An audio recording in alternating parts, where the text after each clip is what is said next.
Hi again, it's Ryan Miller with Etna Interactive. It's good to be back, and we are talking again about updates in Apple's operating system and how it impacts your medical practice. So it happened back in September. Apple released their iOS 15 for all of the mobile devices, so the iPhones, the tablets, and it's going to be coming out this month in October of 2021. That same iOS update will become available for their laptop and desktop computers. Now, what's the big deal about this? Well, iOS 15 comes with new mail privacy protection features that will specifically reduce the accuracy of the reports that we get out when we're running email marketing. Now, it's a feature that is free to all Apple device users. It's linked directly to Apple Mail. And if it's enabled, it's going to prevent accurate open rate and IP address tracking for anyone that's using the Apple Mail client. Now, depending on how you approach this question, it's anywhere between 30 to 50% of all emails received. So we have to ask ourselves, is this a big deal? Is everybody going to take advantage of this? Well, you may recall just a couple of months ago when Apple released an update that allowed users to decline in-app tracking to enhance their privacy while they're inside of applications. Well, that privacy feature had about 96% adoption. So we can expect that the majority of Apple device users who use the Apple Mail clients will probably take advantage of this specific privacy feature. Now, it wasn't the only privacy feature that came out with iOS 15.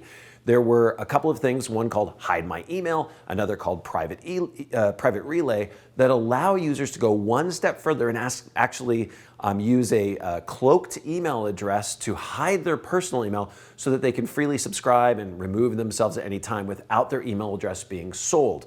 And the Private Relay functions allow them to mask how they're receiving their email. This requires a paid subscription to iCloud Plus. And if it enabled, it ultimately makes it even harder to know things about your consumers. Now, the good news about this particular update is adoption rates, because it requires payment, are going to be a little bit lower. And the specific things that it denies advertisers aren't as important in elective medical marketing. So the impacts here should be lighter. So what's the big deal about all of this? Well, ultimately, what it means is that those open rates, they're going to be inflated and unreliable as a source for understanding how our email marketing efforts are performing. So what do? We have 4 specific adaptation recommendations for you and your practice. The first of these is to expect the marketing platform that you use. You probably use something like Constant Contact or a MailChimp, or you may be running email marketing through your practice management software. We expect to see the providers of marketing platforms adapt their reporting to give us some new tools to better understand how individual emails are being accepted by our subscribers. In addition to that, and until it happens, we need to rely on using unsubscribe rates or potentially, and more importantly, those click-through rates on emails to really gauge how our emails are performing month over month and how they're being received by the people who've agreed to receive content from us. Now, what if you use marketing automation?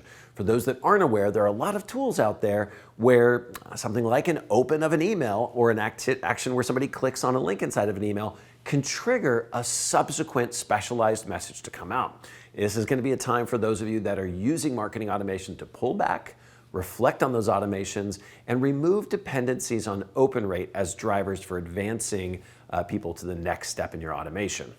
Now, finally, it's probably a good opportunity to start thinking about gathering more insights about your subscribers. This might be as simple as surveying your subscribers to make sure you best understand their interests and what they want from your practice and your email marketing, or using advanced tools to segment customers by things like gender, location, procedure interests, or the type of content that they want to receive. Now, if you have questions about how you can enhance email performance in the age of rising consumer privacy, please feel free to reach out to us. You can connect with us online at www.etnainteractive.com.